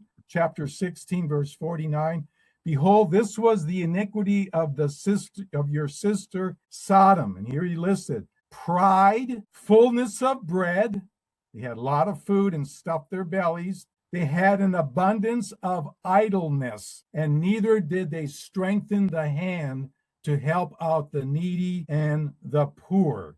She was very haughty, and pride was the first thing mentioned. Pride will bring any person and any country down. Yeah. So you might want to say, well, brother, I'm not into any of those things that you listed. Well, there's a thing called corporate sin, and that's like the sin of a nation. When Daniel was taken to Babylon, he was a righteous man, but when he prayed and repented, he said, we have sinned. So he was actually standing in as an advocate saying that we are all responsible. And that's our situation here in our country. I pray that he'll have mercy on us and turn the tide, because everything that happens physically, it's the spiritual meaning or reason behind why it happened. And basically you can boil it down to sin. And so we need to repent. We need to ask him, and I'll pray on that right now since we're ready to close off. if you would join in me. Father Yahuwah, thank you so much for your grace, for your mercy. And we thank you that you've set your will out in your word, and you've given us a covenant. We pray that you turn and pour out the gift of repentance on our hearts. And as a nation, that we come to you with a humbleness of heart and ask to restore our lives to live in uprightness, even from now until the appearing of your Son, our Messiah. And it's in his name, Yahuwah, we praise you and give you all the honor and esteem due unto your name. Amen. Amen. Awesome. Man, I always learn something with you, Wayne. I'm telling you. That's $50,000 piece of brimstone, huh? Over 4,000 years old that I held in my hands. Unreal, man. That is just too cool. Guys, could I just mention something real quick? Yeah, man, brother? Go for it. Yeah, you know, first of all, Wayne, thank you, brother. That was a real blessing. Yeah. I got to tell you, my pastor's been bringing. We're in the book of Nehemiah, and wow. I have to tell you, in the last couple of months, I felt like I'm in his shoes in the first chapter when he learns about the city of his youth is in complete destruction, and he goes into prayer and fasting and mourning. And the prayer that he lifts up to God is such a strong prayer. I encourage everybody to look at that. But thank you again, Wayne. That was wonderful. That was excellent, man. And I get a chance to do this with Wayne. I get a chance to do this with Woody almost every morning, man. And Jeff. I mean, between you and Jeff and Donica, we send prayers all over the place. Guys, I want to thank everybody for being here tonight. Okay, I think this was phenomenal. We've got enough of us here. We're two or more are together in his name. He'll be among us. And we've got a lot to do in the next few weeks. I want you to keep your heads on a swivel, keep your powder dry. As Gunny always says, remember your ABCs, always be carrying. And until next time, what do we say, Charlie? In the book. This one, guys, is in the book. I will put this together. I'll get it out to everybody if you have any questions. Oh, real quick, if you're not on our Signal thread and you want to be, let me know. Download the Signal app. Say, Dana, I want to get on, and there's all kinds of stuff on there that you'll see all the time. So awesome. Until next time, guys, it's in the book. Have a blessed night. God bless, guys.